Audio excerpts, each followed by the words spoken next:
City of destiny మరోసారి అంతర్జాతీయ స్థాయి కార్యక్రమాలకు వేదిక కానుంది. విశాఖ సాగర తీరం సందడిగా మారబోతోంది.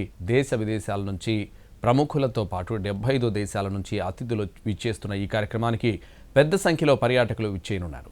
దీంతో భద్రత పెంచడంతో పాటు హోటళ్లు, లాడ్జ్లకు గైడ్ లైన్స్ జారీ చేశారు పోలీసులు. తాకట్టులోని బంగారాన్ని విడిపించి ఆ రోజున మార్కెట్ ధర కట్టి మిగిలిన డబ్బును మీకు అందిస్తుంది కొమ్మూరి గోల్డ్. విశాఖ సాగర్ తీరంలో ఈ నెల 15 నుంచి 20 వరకు international fleet review, IFR, Milan, city parade జరగనున్నాయి.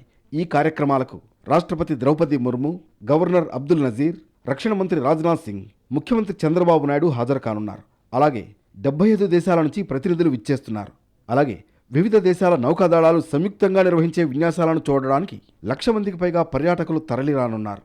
దీంతో విశాఖ నగరంలో కట్టుదిట్టమైన భద్రతా ఏర్పాట్లు చేస్తున్నారు అధికారులు.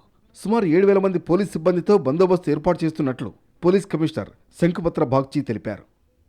Foreign dignitaries, foreign military personal, national delegates, బయట నుండి చాలా మంది డెలిగేట్స్ వస్తారండి. Foreign media, national and international media చాలా మంది వస్తారండి. వాళ్ళందరికీ వైజాగ్లో ఎటువంటి ఇబ్బంది జరగనియకూడదు. ఆ దిశలో మేము బందోబస్తు ఏర్పాటు చేస్తున్నాం. విశాఖ నగరం అంతటా డ్రోన్లతో ప్రత్యేక నిఘా పెడుతున్నారు పోలీసులు. మొత్తం 64 డ్రోన్లు, సీసీ కెమెరాలతో నిరంతర నిఘా కొనసాగుతుంది. అలాగే అస్త్రం యాప్ ద్వారా ట్రాఫిక్ పై నిఘా ఉంటుంది. ఈ పాత్ యాప్ ద్వారా ప్రముఖులకు ట్రాఫిక్ ఆటంకాలు కలగకుండా ఏర్పాట్లు చేస్తున్నారు. దేశ విదేశాలకు చెందిన ప్రముఖులు పెద్ద సంఖ్యలో పర్యాటకులు వస్తుండడం వల్ల భద్రతను కట్టుదిట్టం చేస్తున్నారు పోలీసులు. ఎలాంటి అవాంఛనీయ సంఘటనలకు ఆస్కారం లేని విధంగా ఏర్పాట్లు చేస్తున్నారు. తనిఖీల కోసం పలుచోట్ల చెక్పోస్టులు ఏర్పాటు చేస్తున్నారు. అలాగే హోటళ్లు, లాడ్జీలకు గైడ్ లైన్స్ జారీ చేశారు. విదేశీ అతిథులకు గదులు అద్దెకిచ్చినప్పుడు ఫామ్ 3 నింపి పోలీసులకు అందజేయాల్సి ఉంటుంది.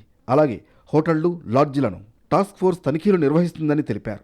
అనుమానాస్పద వ్యక్తులతో పాటు డ్రగ్స్, గంజాయికి సంబంధించిన సమాచారం ఏదైనా తెలిస్తే వెంటనే తమకు అందజేయాల్సిందిగా కోరుతున్నారు పోలీసులు.